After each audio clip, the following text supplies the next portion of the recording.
ARM കാട ഫാമിലെ പുതിയൊരു വീഡിയോയിലേക്ക് എല്ലാവർക്കും സ്വാഗതം. ഇന്നത് ക്ലീനിങ് ആയിരുന്നു കേട്ടോ. പിന്നത് ഒരാളിത് പുറത്തേക്ക് ഇറങ്ങിയിട്ട് അടിയിൽ ഒളിച്ചിരിക്കുന്നുണ്ട്. ഇത് അച്ചറിഞ്ഞിട്ടില്ല കേട്ടോ, ഞാനാണ് വീഡിയോ എടുത്തത്. പിന്നെ അത് 4 ചാക്ക് കിട്ടി കാഷ്ടം കോരിയിട്ട് കേട്ടോ. പിന്നെ അത് കാഷ്ടം കോരിനേക്കാട്ടും മുന്നത്തെ വീഡിയോ ആണ്. മുട്ട പറക്കിയിട്ടാണ് ഞങ്ങൾ ചെയ്യാറ്, അത് കാരണമാണ്.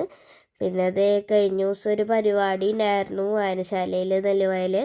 പിന്നെ ഞങ്ങളൊരു ഷൂട്ടിനും അമ്പലത്തേക്കും പോകണമെന്നുണ്ടായിരുന്നു, അത് കാരണം ഒന്ന് പുറത്തേക്ക് ഫ്രണ്ട്സിൻ്റെ കൂടെ ഇറങ്ങിയതാണ്. പിന്നെ ഞങ്ങൾ പ്രാർത്ഥന ചൊല്ലാൻ വേണ്ടിയിട്ടായിരുന്നു കേട്ടോ വിളിച്ചത്. പിന്നെ അതേ അപ്പുറത്ത് നിൽക്കുന്നത് അച്ഛൻ്റെ 10ാം ക്ലാസ്സിലത്തെ ടീച്ചറാണ്. എൻ്റെ സ്കൂളിലത്തെ പണ്ടത്തെ HMO ആയിരുന്നു കേട്ടോ.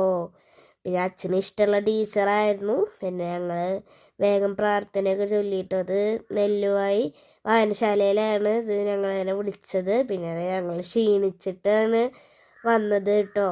അത് ഞങ്ങൾ കുറച്ച് നേരം അവിടെ ഇരുന്നു, എന്നിട്ട് ക്ഷീണിച്ചിട്ട് വരുന്നതാണ്. അപ്പോൾ ഓക്കെ, ബായ്.